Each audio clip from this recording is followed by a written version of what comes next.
Hey foodies, this is your girl, Chef Sharina Robinson, bringing you another quick and easy family recipe.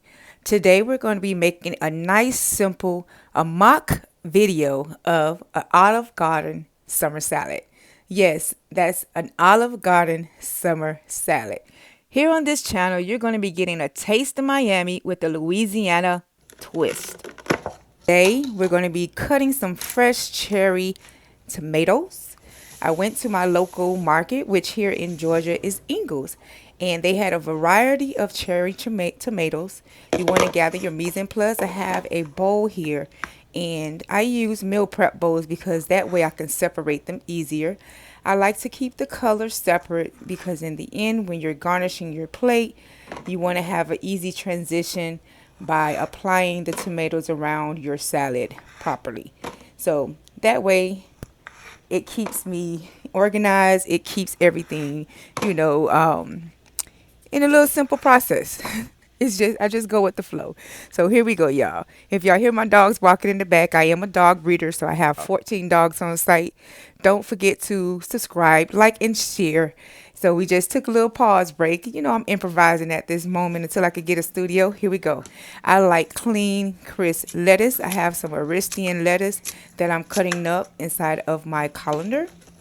So you want to take the lettuce that you purchased from the grocery store.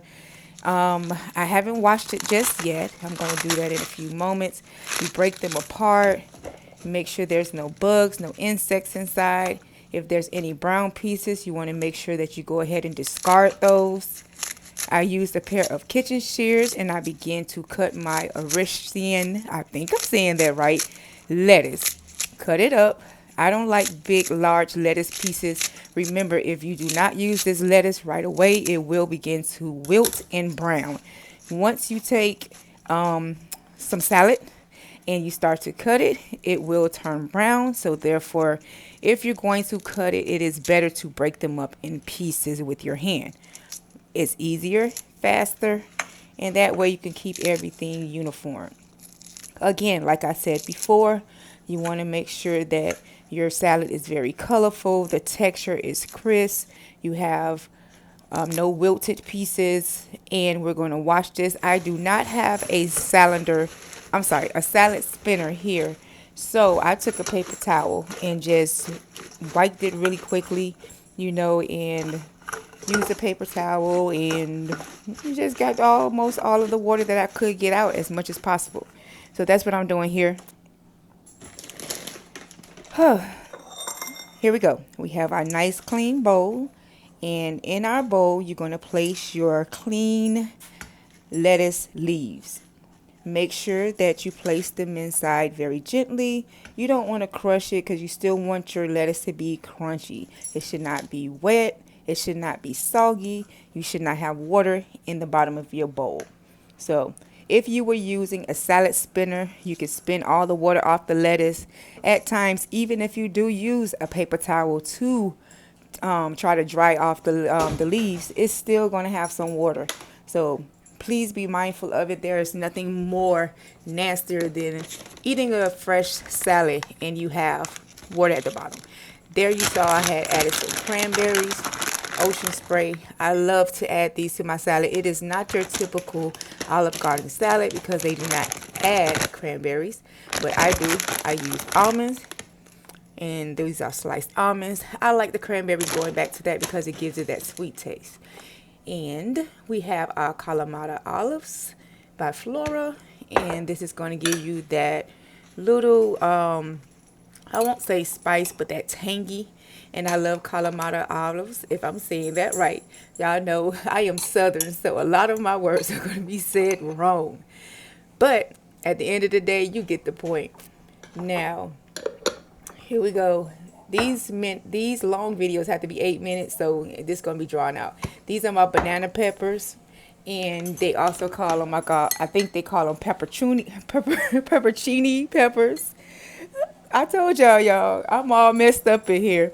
Then my wife is outside mowing the grass on today while I'm trying to get this content out. It's a ridiculous day. Then you want to layer your peppercini peppers, in a rotation order. Make sure that your colors are lining up. If you got one yellow, you want to put a red in the middle. So therefore, your final presentation will look beautiful in the end. So make sure that everything looks uniform. It's just like being the artist. Whatever your creative juices are, you want to use them at this point while you're plating. So now we're gonna plate. We're gonna take those nice, beautiful cherry tomatoes that we cut up earlier, and you're gonna now start to surround the outer layer of your bowl with those beautiful cherry tomatoes. So I have my orange, I have my reds, I have my browns. There wasn't too much browns, but like a brownish red. I don't know what the color is, but they were absolutely beautiful, crisp and firm. Anything that looks old or rotten, you do not want to use it. You want to throw those out. These tomatoes were previously washed before using them. Make sure that all your food is clean. So now you just design them. Design your bowl in the way that you want your foodie to see it. Remember, this is Foodie Fetish. These are croutons Olive Garden, which you can find at your local grocery store. Within your salad dressing out, and you just add a few on the top. I like this particular brand because it has a great flavor. And remember, we're making a summer Olive Garden mock salad. And at the top, I just added a drizzle of my Olive Garden dressing, and I added some Italian seasoning.